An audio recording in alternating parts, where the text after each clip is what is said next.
Hello students. In a last lecture we study about the potentiometer and the application of potentiometer in practical purpose and in a laboratory purpose. Now today we are going to study a new device that is called galvanometer. We use the galvanometer in Wheatstone meter bridge and in potentiometer also, but there we use the galvanometer to show only the deflection. Now here we study this galvanometer here. Now see galvanometer. A galvanometer is a device used to detect weak electric currents in a circuit. It has a coil pivoted or suspended in between two concave pole faces of a strong laminated horseshoe magnet. As shown in figure C, this is a galvanometer. Here this is the coil.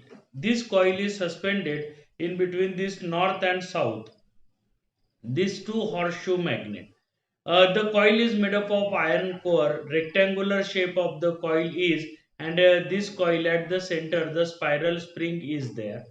A pointer is attached to the coil. Here a scale is calibrated here on the coil. At the center 0 is there, and on either side of 0, 10, 20, 30, that is the marking here. When an electric current passes through the coil, that pointer deflects. The deflection of the pointer is proportional to the current passing through the coil. The deflection of the coil can be read with the help of pointer attached to it. When the current is passing through the coil, according to the value of current proportional to the value of current, that pointer deflects, and by using the deflection in the pointer we can measure the deflection, or the deflection of the coil can be read with the help of pointer attached to the coil. Position of the pointer on the scale provided indicates the current passing through the coil or the potential difference across it. That position of pointer, the deflection in the pointer provided or indicates the current passing through the galvanometer or the potential difference across it. Thus, a galvanometer can be used as an ammeter or voltmeter with suitable modification in the galvanometer. If we modify this galvanometer, suitable modification if we made in the galvanometer, then we can use the galvanometer as an ammeter or voltmeter. Ammeter is used to measure the current and voltmeter is used to measure the voltage. So this is the galvanometer here, which is used to detect the weak electric current in the circuit. Here this is the rectangular coil that is pivoted in between two horseshoe magnet, and a simple principle of galvanometer is there. The galvanometer, when an electric current passes through it, it deflects. That there is a deflection in the galvanometer. So the coil deflects when electric current passing through it, and the deflection in the coil can be recorded by using the pointer. So as the coil deflected, the pointer shows the deflection on the scale here, and this galvanometer we can use it as an ammeter or voltmeter. So let's see first how we can use the galvanometer as an ammeter. So we know we have to make some modification here to make the galvanometer or to use the galvanometer as an ammeter. So let the full scale deflection current and the resistance of the coil G of moving coil galvanometer be Is and capital G. So Is is the full scale deflection current in the in the coil, and resistance of the galvanometer is capital G. So it can be converted into an ammeter, which is a current measuring instrument. So by considering the full scale current, full scale deflection current Is and resistance of galvanometer G, so we can convert a galvanometer into an ammeter which is used to measure the current. It is always connected in series with a resistance R through which the current is to be measured. Now, to convert a galvanometer into ammeter, that galvanometer is always connected in a series with resistance R, which the current is to be measured. So to convert the moving coil galvanometer into an ammeter, some modifications are necessary there. So to convert an MCG into an ammeter, first its effective current capacity must be increased to the desired higher value.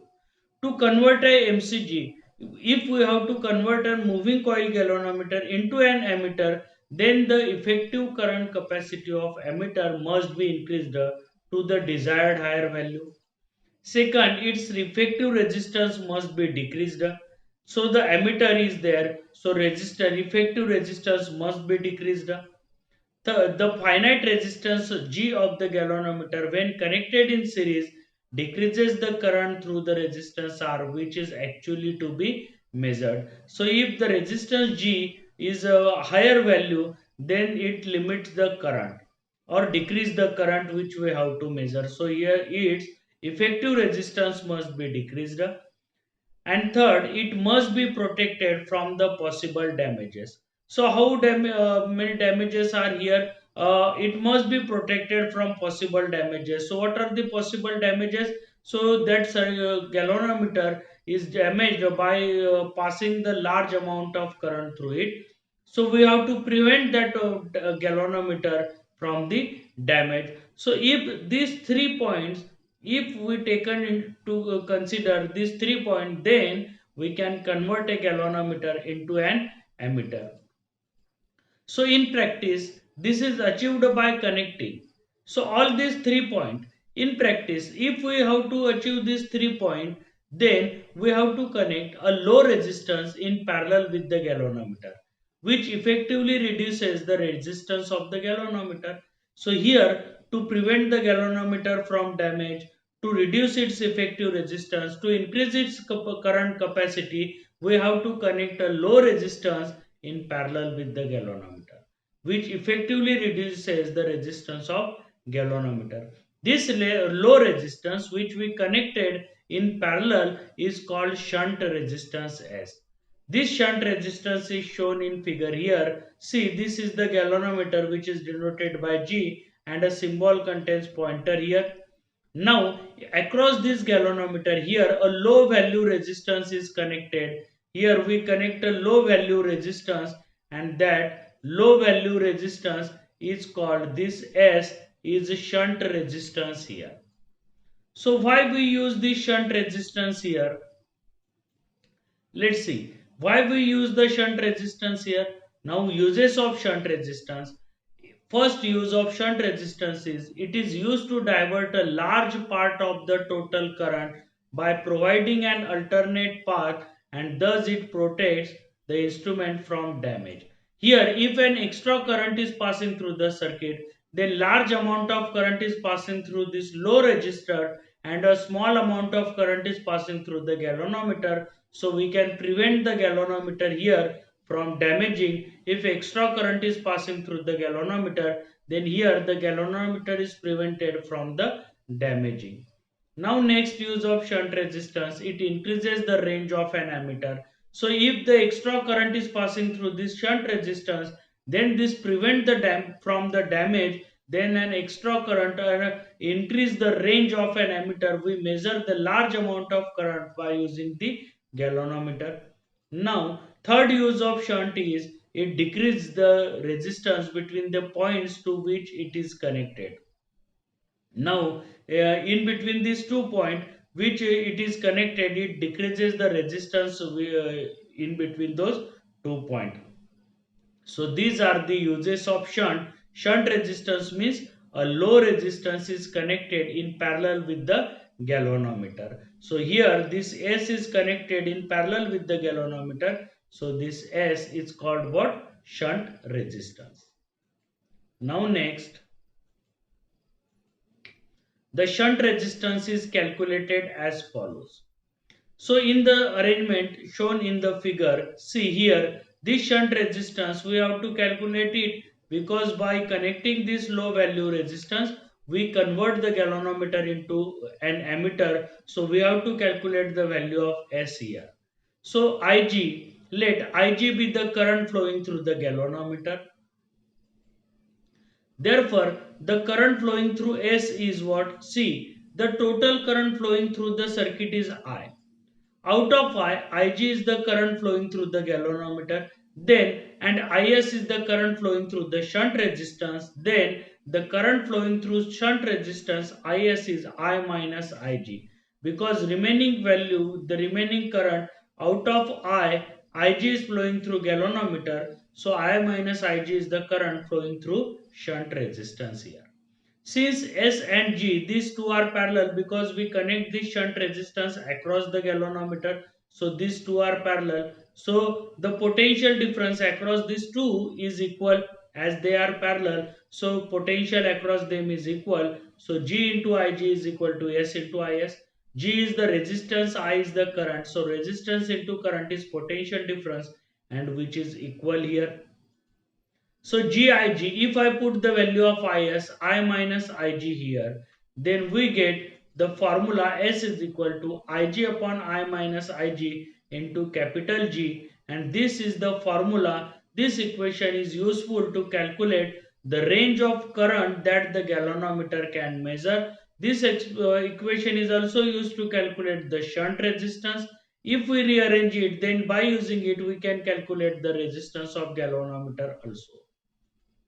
So there are, if here we discuss some cases for the shunt resistance. If the current I is n times of Ig, here current I is n times of Ig, that is I is equal to n Ig there. Then we get, using this in the above equation, we get S is equal to Gig upon Nig minus Ig. Here I put the value of I as Nig.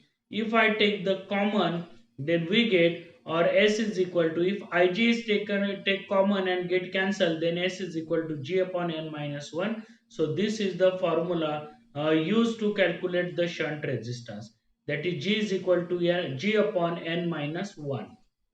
This is the required shunt to increase the range n times. So if we have to increase the range of ammeter by n times, then this is the formula for shunt resistance here.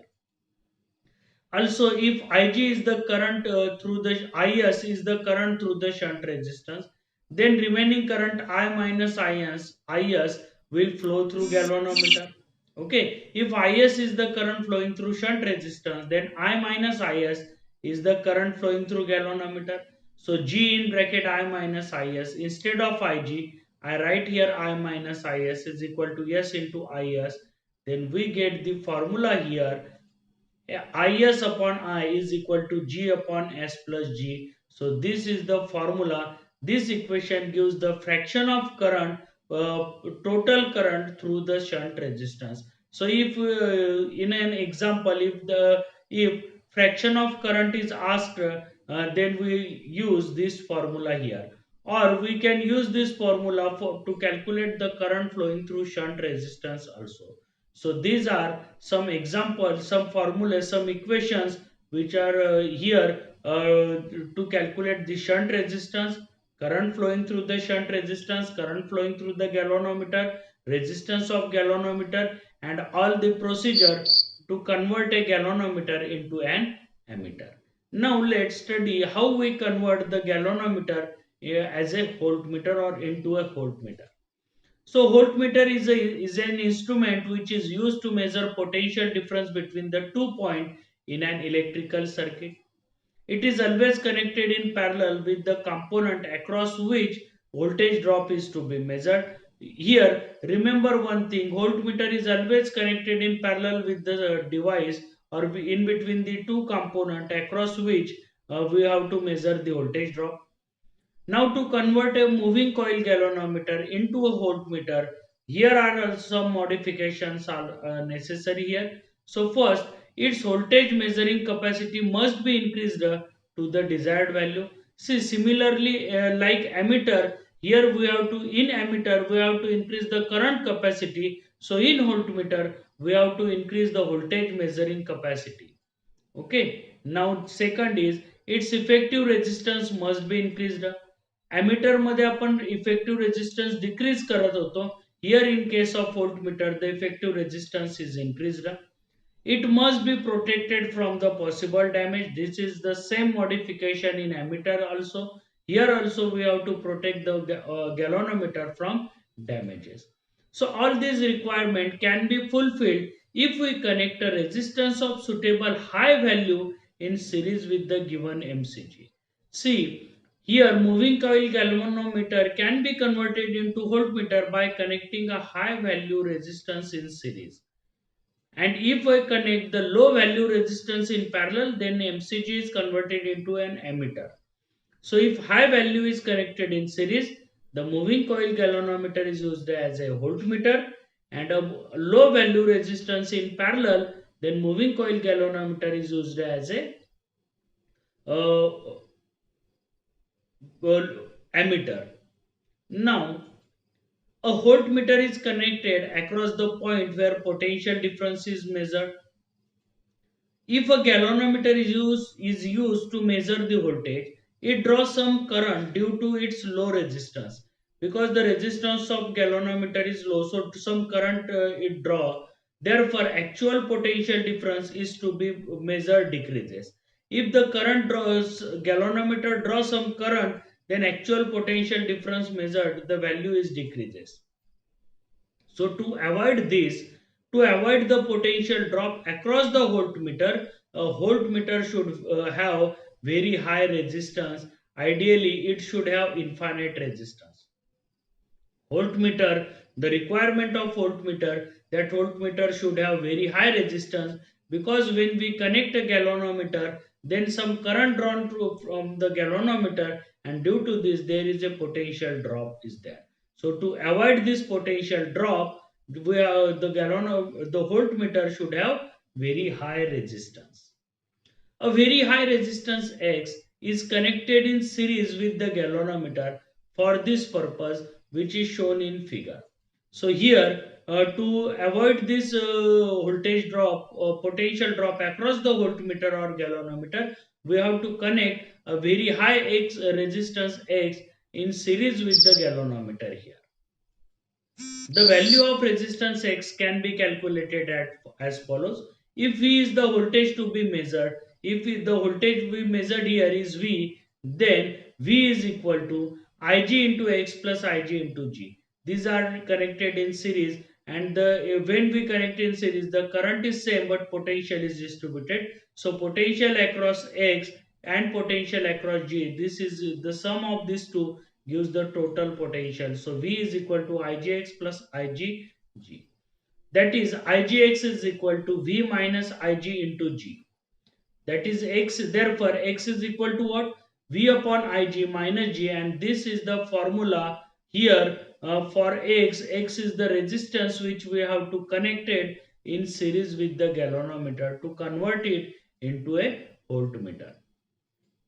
So where Ig is the current flowing through the galvanometer, and X is the resistance which we have to connect it in series with the galvanometer.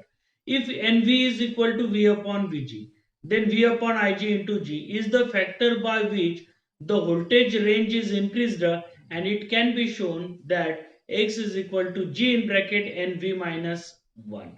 So if NV is the factor with which we can increase the voltage of the galvanometer or voltmeter, we increase the voltage range of voltmeter, then the formula for X is G in bracket NV minus 1, where X is the amount of resistance which we have to connect it in series with the galvanometer to convert it into voltmeter. So this is the method how we can convert a voltmeter galvanometer into voltmeter. So let's compare these two, voltmeter and ammeter here. Comparison of an ammeter and voltmeter here. See, ammeter and voltmeter. First point, it measures current. Ammeter measures current, voltmeter it measures potential difference. Second point, it is connected in series. Ammeter is always connected in series. Voltmeter is always connected in parallel with in the circuit. It is an moving coil galvanometer with low resistance. Ideally, the resistance of ammeter is 0. Voltmeter is a moving coil galvanometer with high resistance. Ideally, the resistance of voltmeter is infinite. Smaller the shunt, greater will be the current measured by the voltmeter. Measured by the ammeter. In voltmeter, larger its resistance, greater will be the potential difference measured. So here in ammeter, shunt is greater. In voltmeter, resistance is larger. Okay. Next, fifth one, resistance of ammeter is R A is equal to Sg upon S plus G is equal to G upon M, and in voltmeter, resistance of voltmeter is G plus X, because here they are connected in series, here they are connected in. So in this way, here today we have finished our chapter number 9, current electricity. In this chapter we study about Kirchhoff's laws, that is Kirchhoff's current law, Kirchhoff's voltage law, then Wheatstone meter bridge. Wheatstone bridge is there, balancing condition of Wheatstone bridge. Then application of meter bridge, which is used to determine the unknown resistance here. Then after Wheatstone bridge, we study potentiometer, principle of potentiometer, application of potentiometer. So here in application of potentiometer, we study there are two types of applications of potentiometer. One type is we use the potentiometer in a laboratory, and some applications we studied in this chapter for practical purpose here. Now, after that, we study about galvanometer. We see how we can use the galvanometer as an ammeter, and how we can use the galvanometer as a voltmeter. Now, after that, last we compare the ammeter and voltmeter with each other. So, in this way, so the theoretically current electricity chapter is completed here.